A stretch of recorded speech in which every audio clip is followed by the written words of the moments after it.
radio station in Kansas City, Missouri. KUAW stands for knowledge, understanding, and wisdom.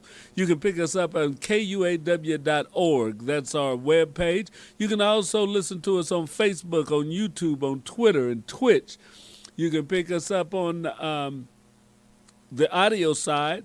We're on Get Me Radio. If you have a Google or a smart speaker, tell your Google or Amazon speaker to play KUAW. We'll come up on that. We're also on the TuneIn app, the online radio box, and My Tuner. So all of those sites you can pick us up on Roku. So all you have to do is go to Google and search KUAW Radio, and we're going to show up in a lot of different places. So you can get us live while we're doing live, but we broadcast 24 hours a day. We have talk shows. We've got old school music. We've got the blues. We've got smooth jazz. A lot of different things that you can listen to at KUAW Radio. So check us out. And we got a lot of new things coming up. We'll talk about that as we go through the day. Now, for those of you that watch us regularly, you know we are always about STEM, science, technology, engineering, and mathematics. And if you've been to our website or the Black Family Technology Awareness website, you've seen some kids that we have working now on our new drone program. I may see about bringing that up before we go off the air so you can see the clip that we put on there of them, their first actual control of the drone to make it lift up and land, to learn just the basic fundamentals. So we've got some students, 8 years old to 12-year-old, that are working on that. And that's great. But there's a lot of things that we're doing at the Black Family Technology Awareness Association, and drones is just one of them. This is a partnership between BFTAA and the W.E.B. Du Bois Learning Center, located in Kansas City, that's been teaching and working with our young people for going on 50 years. It's like 49 years now. They're starting to plan for the 50-year anniversary of the W.E.B. Du Bois Learning Center. And we're also planning for the Black Family Technology Awareness Association's 20th anniversary. So we actually provide the technology programming that the W.E.B. Du Bois Learning Center uses, or we help them with their students, and we provide some technology training for them. We also do training for adults. We've had a senior basic computer class. So if you know someone that is feeling like that the computer age has passed them by, grandmothers, uncles, aunties that sometimes think, I wish I'd have learned something about those computers. I don't know how to go online, send email, or text people, or all of that type of stuff. We're doing some basic classes on that. We're going to do another one in the spring quarter that's coming up. But we're trying to get young people and old people in using this technology. You know, the broadband, the internet's been around for a while now, but in our communities, we're still lagging a little bit behind. Yes, a lot of us have cell phones, and we can do a lot of things on those, but it's also good to know how to use a computer, how to use a tablet, how to use a laptop. Those are all one and the same type of item, but you can do so much more sometimes with a bigger screen. But your phone is good, but it's not great as it start talking about computing. So we want to help people get into that, to help end that digital divide that still exists. And a lot of it is because of access and awareness. So we know that sometimes the cost of getting that is a problem. And we're trying to help people with that also. So you can contact the Black Family Technology Awareness Association at BFTAA.org. And we can maybe steer you to some resources to help you find low-cost computers, low-cost internet. If you've got your phone companies or cable companies in your city or locale where you are, contact them. A lot of them have special programs to help pay for internet. And right now, the government is still paying for internet access. That program's probably not going to last a lot longer, but from the pandemic and the infrastructure bill that was passed, you can get help in paying for internet access to your home. So you need to look into that before a lot of those doors close, a lot of that money runs out. But there's also programs that have been run by communication companies and cable companies that go on. They were going on before the pandemic to help get low-cost internet to you, and they'll probably still be going on after the pandemic. So if you dig for it, you can find it, or if you contact us, we can maybe help steer you toward it. BFTAA.org, and on that page and on the KUAW.org page, you'll see other links on how to get in touch with us. We got our email, our phone number, all kind of ways that you can get in touch with us, from Facebook, from texting, from email, all of that. So we want you to reach out and contact the Black Family Technology Awareness Association. We'll be glad to help you in any way we can. And if you want to call in while this show is going on, give us a call, 816-599-6893. That's 816-599-6893. And if you want to call in after the show or at any time, you can always call and leave a message there, 816-599-6893. We'll be glad to talk with you and see if it's any way that we can help out. But we're here. One of the things that we always do is we bring you a little bit of what's going on this week at NASA. But we don't have an episode of This Week from NASA this week. And that happens sometimes. Somebody may have had a day off or called in sick, who knows. But we do have some information from NASA. NASA is the National Aeronautics and Space Administration, and they're the ones that have done a lot of the research and the breakthroughs that has helped the United States and the rest of the world explore the moon and even deep space. There's a big research and development capability. They work with flight, not just in outer space, but to help airplanes around the United States or around the world be more efficient, to save fuel, to lower the sound of sonic booms. They're working on ways that planes can fly faster but not distract or disturb people on the surface with a lot of sonic booms and stuff. That was a problem when we had the Concorde, for a lot of you that are old enough to remember it, but it was a supersonic jet that could fly faster than the speed of sound. But the problem with that is you get sonic booms, so it could only fly over the ocean. So it would fly supersonic from France. Once it got over the ocean, they could go at that supersonic speed.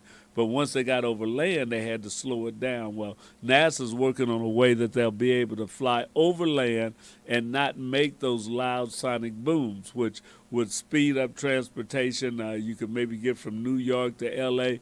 in 30, 45 minutes, something like that. That would just, make travel faster, more efficient. We always want to go faster and higher and better. But we want to show you a little bit of what's going on at NASA and want to let you see some of the African Americans that are even working there. So I've got a short this week that comes from that, and I want to play that right now. And we've got a couple other things because we still have Space to Ground. And since this is the first week in the month of March, we're going to show you what's up in the night sky that you can be able to go outside and look at for March. So let's watch NASA right now and see some of the things that they have and some of the people that are doing great things there. Here we go.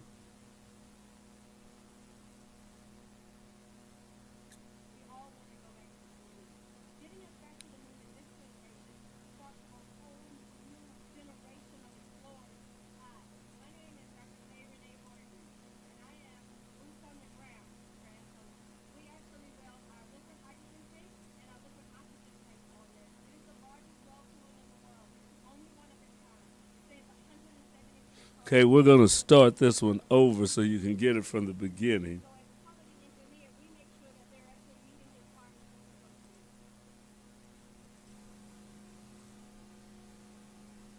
We all want to go back to the moon.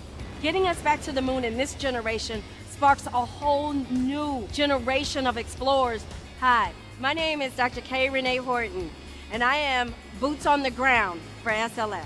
We actually weld our liquid hydrogen tanks and our liquid oxygen tanks on this. It is the largest well tool in the world. It's the only one of its kind. It stands 170 feet tall and it has a diameter of about 27.6 feet. So as a quality engineer, we make sure that they're actually meeting the requirements they're supposed to meet. They do a phased array ultrasound, which goes in and checks to make sure we don't have any defects in the well. To get up and to pull up the news article and they're talking about what you do at work is amazing for me. I really love detective novels, and so I'm an avid reader, and I actually write children's books in my spare time.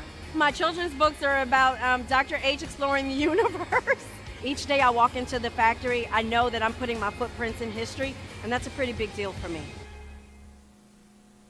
All right. So that's all 50 U.S. states play a role in returning humans to the moon. Know. That's good to see that there are people of color that are working in this same field. So let's check out now Space to Ground.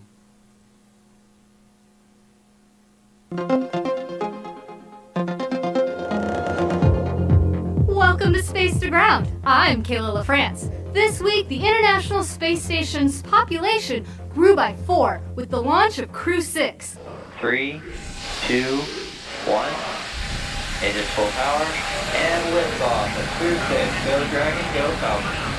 On Thursday, Crew 6 blasted off from the Kennedy Space Center in Florida inside the Crew Dragon Endeavour spacecraft. NASA astronauts Steve Bowen and Woody Hoburg, as well as United Arab Emirates astronaut Sultan Al-Nayati and Roscosmos cosmonaut Andrei Fadayev, completed a transit of just over 24 hours to the orbital outpost, docking on Friday to the zenith port of the Harmony module. Following docking, the crew floated aboard the space station, beginning their long-duration science and research mission. With the launch of Crew 6 complete, Crew 5 will soon be headed back to planet Earth. We have beautiful views of Earth from the cupola, but really all you have is that visual. I know for me personally, I'm really excited to feel the wind on my face, to smell the grass in the air, and to taste all the delicious food back on Earth. On Wednesday, Crew 5, which includes NASA astronauts Nicole Mann and Josh Cassada, as well as JAXA astronaut Koichi Wakata and Roscosmos cosmonaut Anna Kakina, answered media questions from space about their mission and upcoming undocking and splashdown. The SpaceX Dragon Endurance spacecraft will undock from the space station early this month, splashing down off the coast of Florida to conclude their mission. Earlier this week, NASA astronaut Frank Rubio worked to install an experiment to measure the air quality inside the space station. The Analyzing Interferometer for Ambient Air 2, or ANITA 2, is a compact gas analyzer that can automatically analyze and quantify 33 trace contaminants in the atmosphere. ANITA 2 can also detect the presence of unknown substances that can be evaluated later on the ground. The device gathers a sample of the air every 7 minutes.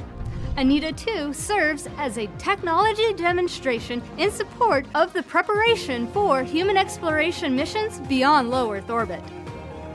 That's Space to Ground for this week. Thanks for watching. You can stay up to date on all the happenings on station by following us on Twitter at @space_station. We'll see you next week.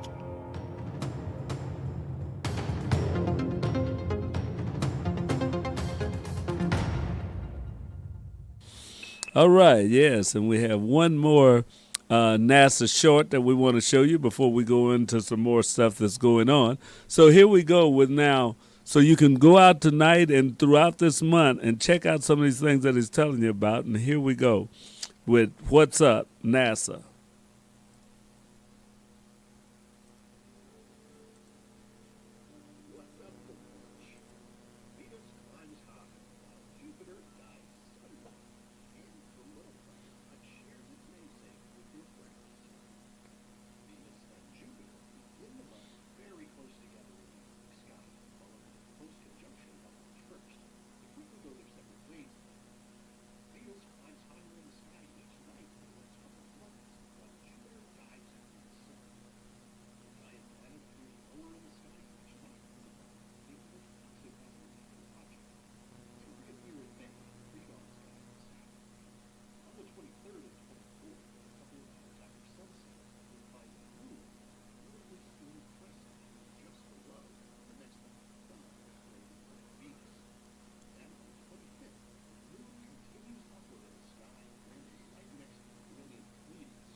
bought the planet named for a mythical goddess of agriculture, grains, and fertile lands, in addition to being the origin of the word cereal. That's dwarf planet Ceres. This month it's at opposition, meaning it's directly on the opposite side of Earth from the Sun. This is when a planet is around its shortest distance from Earth, making this the best time to have a go at observing it when it's at its brightest. Ceres is the largest object in the main asteroid belt between Mars and Jupiter. Still, it's only about 600 miles wide, far smaller than our own moon. Its dusty surface is peppered with impact craters, with bright salt deposits here and there that hint at the possibility of slushy, briny ice beneath its surface. In fact, NASA's Dawn spacecraft found that Ceres could be up to 1/4 water ice on the inside. Now, Ceres is too faint to see with the unaided eye, so to locate it in the March sky, you'll need binoculars or a small telescope. Find the Lion constellation, Leo, in the southeast after around 9 p.m. The bright bluish-white star Regulus, the Lion's heart, should catch your eye first.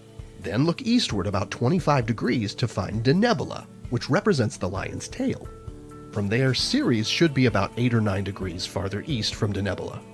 It appears as a faint, star-like point of light, which is why, when Ceres and objects like it were first discovered in the early 19th century, they were called asteroids, which means star-like.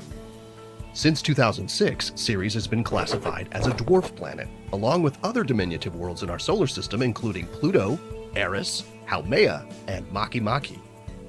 Wherever you land on the topic of planet versus dwarf planet status for worlds like Ceres and Pluto, what's really important to remember is that the way we think about different families of objects in our solar system has evolved over time, and likely will continue to evolve as we explore and learn more about them.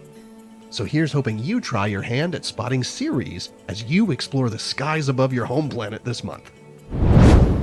Here are the phases of the moon for March. Stay up to date with all of NASA's missions to explore the solar system and beyond at nasa.gov. I'm Preston Dykes from NASA's Jet Propulsion Laboratory, and that's what's up for this month. All right. So those are some of the things that are happening. See if I can get back in the picture with you guys. All right, those are some of the things that's happening and what's up at NASA. But it'd be good to go out and see Venus and Saturn, Jupiter, all of those planets. And those are things that you can see a lot with the naked eye. You don't even have to have a fancy telescope or anything like that to check it out. So if you get a chance, be sure and try and check out what's going on up in the sky. It's always a good pastime, a good hobby. And take your child or children out with you so that they can see the same thing, and start getting involved and excited about what's up there in space, what's up there beyond the Earth, beyond our atmosphere. It's not a bad hobby to have, and it's not bad to stir up young people's curiosities about things like that. All right. So we're going to come back down to Earth. We'll leave NASA right now. We'll pick them up again next week. And we're on every week here from 5 to 5:45. Sometimes we run a little longer, or we may cut it a little bit shorter. But roughly about 45 minutes, bringing you things that are going on with technology and information. As I was telling you before, we do have a youth technology program here. And we work with kids right now. We started a brand new program that we've never done before, and it is a drone program. We have the Leahawk Drone Academy, where kids from 8 to 12 right now are learning how to fly drones. So we think that's very exciting and interesting. So hopefully you will check that out also. All right, so now we're going to move on to a couple of other things that are always pressing. You know, we like technology, and sometimes we're a little afraid of it, and anymore, Big Brother is watching us so much, and some people get real, and you should be concerned about it, not to be overly paranoid, but we do need to know what's going on. And one of the things that is happening right now is they're collecting data. They collect data from you, and they use it. A lady at our meeting just this weekend was saying, well, Facebook or Twitter wants to start charging us now but they were already making money off of our data beforehand. So we figured, yeah, we gave up some information about us so that we had free Facebook and Twitter and stuff, but now you want to charge us for that and still be able to collect our data. It's like they're not offering us anything more, but they want to get a little more from us.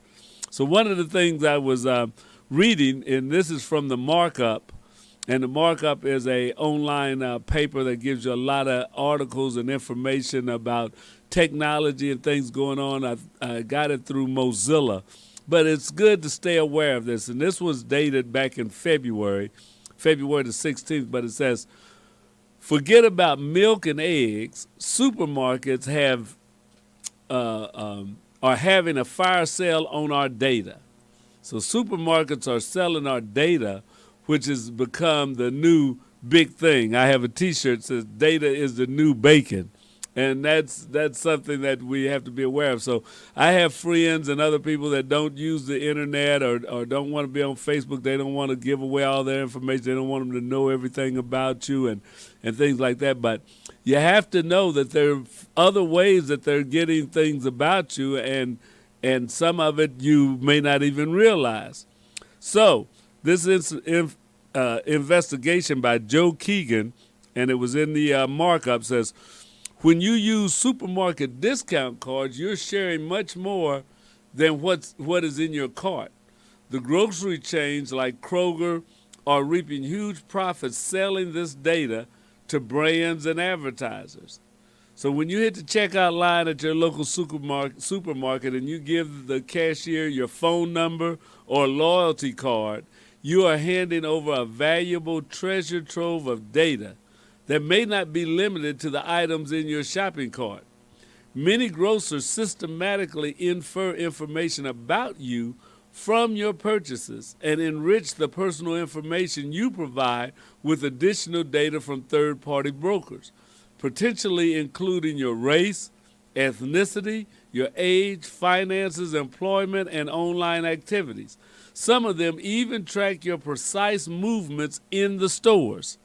Then they analyze all this data about you, and they sell it to consumer brands eager to use it to precisely target you with advertising and otherwise improve their sales efforts. So you get surprised, or some people always talk about, well, I was just looking for something on the internet and I was looking up socks or something. Now all these advertisements about socks come up on the side. How do they get that? Well, it's not just the internet that's getting at those algorithms, but it happens at the stores. One of the things is leveraging your customer data this way has become a crucial growth area for top supermarket chain like Target and other retailers over the past few years, offering, not Target, but Kroger, offering much higher margins than milk and eggs. And Kroger may be about to get millions of households bigger. So these things are happening all the time, and then you say, well, what kind of information do they get? And that's the thing. Now, this is Kroger, so it may or may not be happening the same way at a lot of other stores, and it may be happening to a larger degree. But your information can be collected both online and in person at their stores. So when you enter a store, if you have a Kroger app on your phone, Bluetooth beacons may ping that app to record your presence and may send you personalized offers right there. Your location within the store can be tracked as well. Kroger says your consent is required and the location tracking stops when you leave. Kroger also says that in select stores, store cameras are collecting facial recognition data. Yeah, this is indicated with signs noting the use of the technology. So that happens. So they have cameras in the store. If you've got the app on your phone, it's letting them know, hey, it's you, you're here. Then when you walk by that camera, take a picture, all of a sudden they can put that picture and you together. Yeah.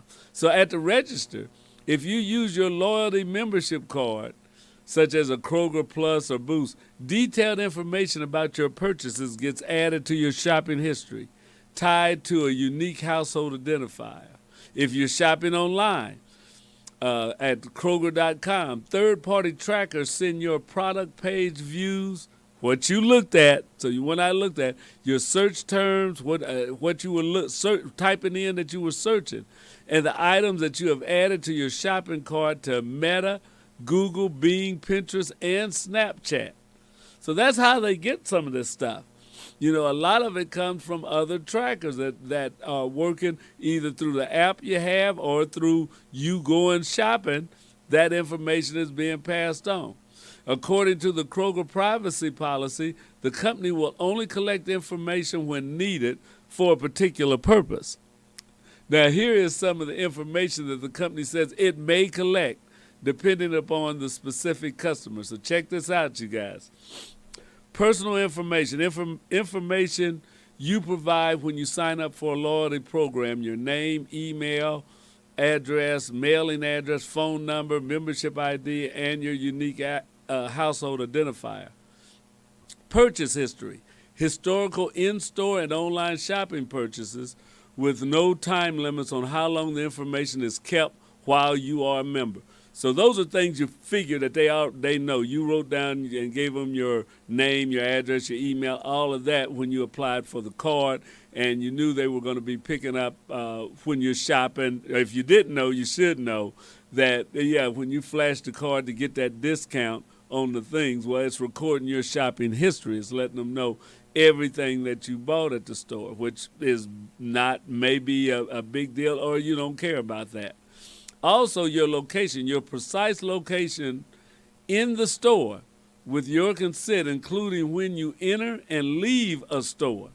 So, you wonder how they track people. If you've got those apps on your phone and the location things turned on, which you may have it a lot of time, the Kroger app, GPS, and Bluetooth beacons inside the store are picking you up. So your precise physical location within the store, including when you enter and when you leave a store, are there. Financial and payment information, your credit, debit, and other payment card numbers and bank accounts, they collect it. Health-related information, where permitted by applicable law to serve you better, we may make certain inferences about you based upon your shopping history that are health-related. So they're looking at, are you picking up aspirin today, cough syrup? Are you picking up diarrhea medicine, anything like that? Well, they know. They're tracking that. If you go to their prescription counter, they may know that, but that may be under HIPAA. I don't know if they can get that data, but they can definitely get what you buy over the counter. Mobile device data. So mobile advertising ID, your IP address, your browsing data, use of tracking pixels and cookies. Your demographic data they can collect. Your age, marital or family status, including whether your family includes children, languages spoken, education information, gender, ethnicity, and race, employment information, or other demographic information. Biometric data, that's the facial recognition, in select location with signs providing notice. That's what Kroger says they do. Behavioral inferences. We create inferred and derived data elements by analyzing your shopping history in combination with other information we have collected about you to personalize product offerings, your shopping experiences, marketing messages, and promotional offers. So that stuff that's all in that when you sign and say, okay, I want it, and most of us don't read when we sign that. But that's what's in there. They're telling you they're collecting this data. Now, they may sell it without your name attached to it, but they may not. But they've got it whether they sell that or not. The company says in its privacy policy that the data collection is used to fulfill shopper requests, to personalize product offerings, improve services, and support our business operations and functions. Kroger notes in disclosures to the Securities and Exchange Commission that third-party entities do not have access to identifiable customer data. So they don't send anything with your name on it and stuff like that. But, these third parties can check and do other stuff to work it back to you. So that's how a lot of things, when people are wondering how are they tracking people, or how are they finding people and things like that, well, a lot of that is in there. A lot of that's in there, and you're wondering why you get these ads, or when you open up your phone, it shows you this, it shows you that. Well, that's stuff that you've agreed to have them do. You said it was okay when you applied for the app, when you said yes to downloading this app on your phone or your computer and things like that. That's the information. So we need to know what's going on with our data. You know, it's not to say that it's wrong, it's bad, but you surely should know that this is happening, that a lot of this is happening, and, you know, there are privacy concerns and things like that. Loyalty programs are extremely popular with shoppers, and the company says that 96% of all purchases at its stores are tied to a loyalty card. That means, you know, you show this card, you're going to get a discount. And who, you know, I've got one of them or two or three, and that's how, you know, they know everything that I'm doing from place to place and when I'm hitting them. For shoppers, the loyalty program appears to offer a simple, worthwhile bargain in exchange for your shopping data. The store will give you significant benefits in the form of discounted prices, coupons, fuel discounts, and a personalized shopping experience. What isn't necessarily disclosed, says Stephanie Liu, an analyst at Forrester who researches consumer privacy, is that it is not just tracking what you buy. It's building audiences and segments off of that. Or in other words, it's bundling you with other shoppers based on a shared behavior, demographics, or inferred interests. Advertisers can then target these groups. Yes, you're getting discounts, but the number of parties involved who are assessing your shopper data grows exponentially, says Lou.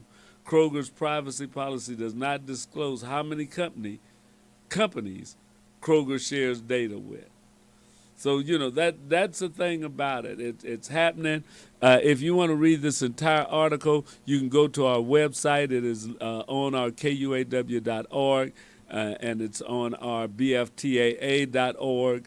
You click on the link, and you can pick up the whole article and read for yourself. And just know, you know, we need to be aware of things that are happening.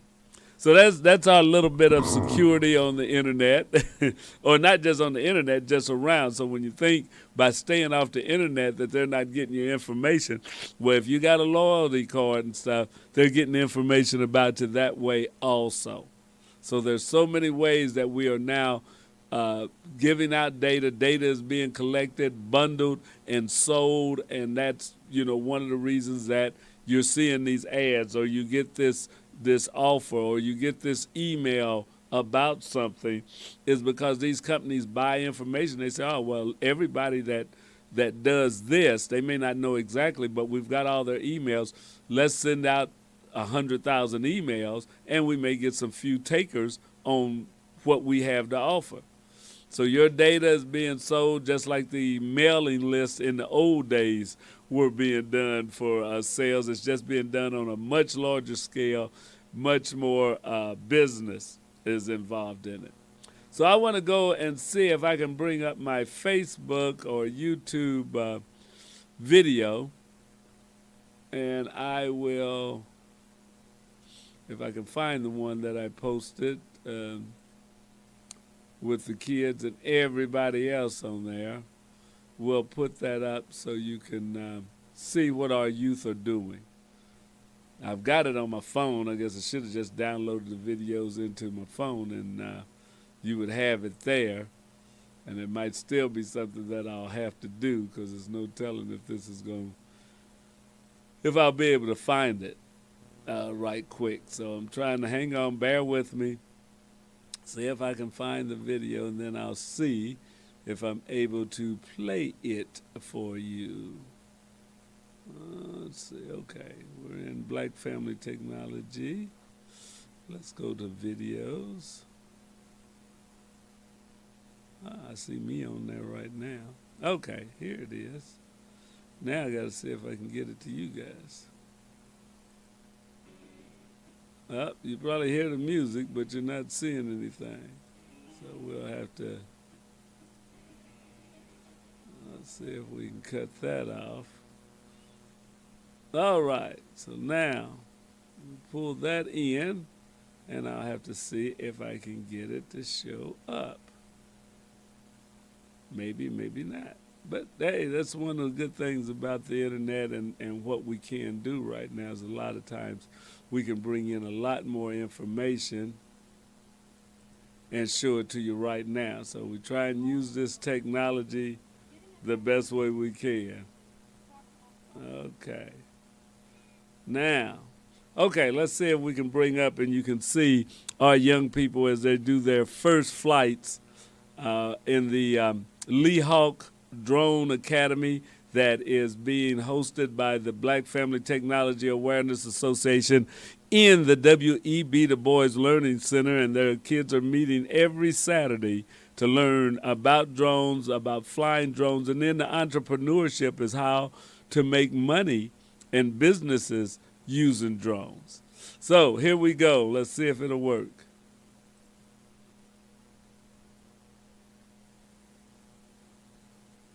Okay, don't hear anything, but okay, so we got it up there, but there's no audio. Is there? There we go.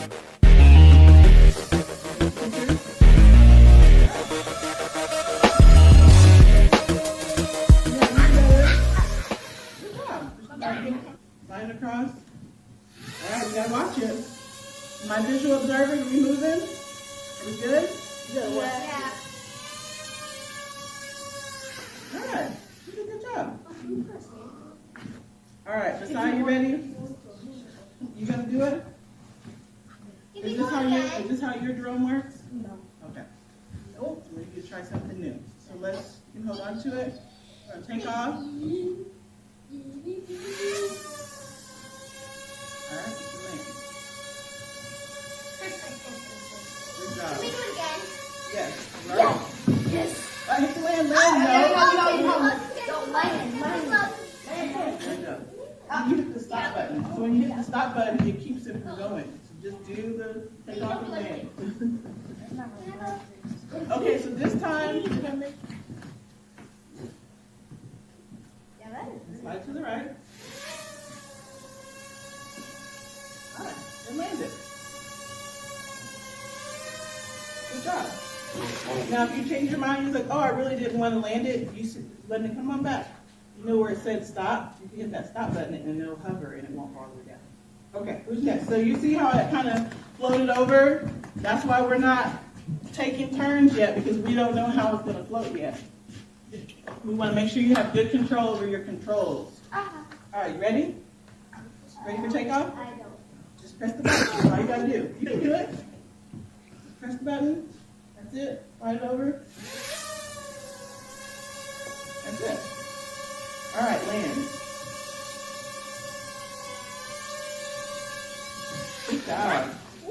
So what is the word for up and down? What word are we using? Ascend and descend. Ascend and descend. And what is the word we learned today for that movement? Is what?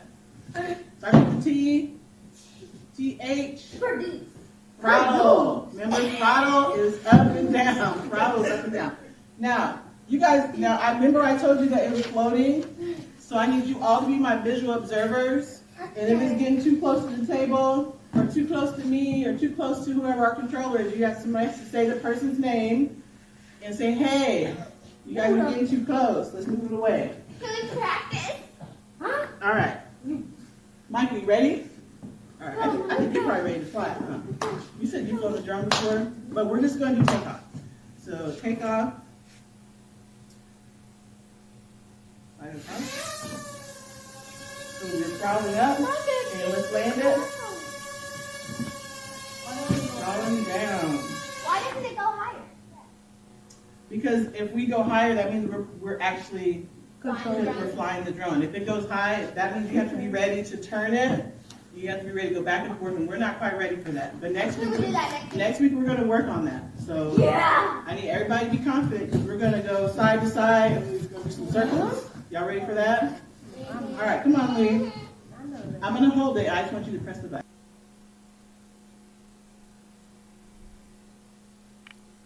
So yes, that's our young people as they're out flying, learning That was the first time that a lot of them had ever flew a drone or had to take off.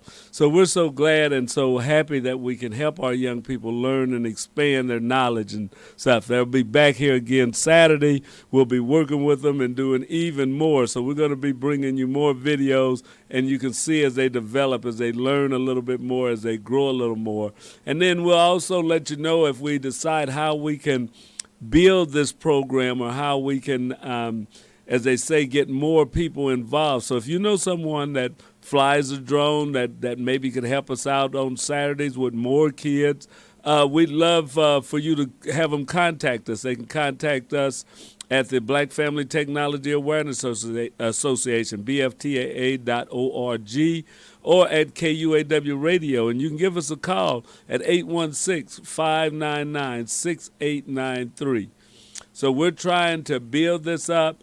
We want to make sure that we do it in a way that is very beneficial to the kids and to families so that they learn and that they be able to fly safely.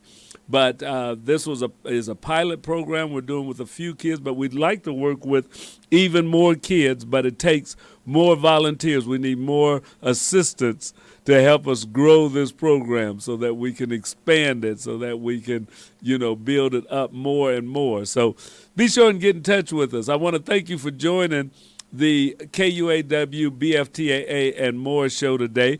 My name is Louis George Walker, and I'm glad to be with you. I'm here every Monday. Keep looking up in the sky. Keep learning about your technology, science, technology, engineering, mathematics, STEM. That's a growing field that is very important to not just only your family and to making a good living, but to this country and for our country to grow and to stay in the number one position. So let's get involved. Let's get our families involved. Let's live better through science, technology, engineering, and mathematics. That's all for the BFTAA and More show. We'll be back again next week from 5 to 5:45 right here, KUAW Radio. Thank you for joining. Tell a friend about us. We'll talk to you later.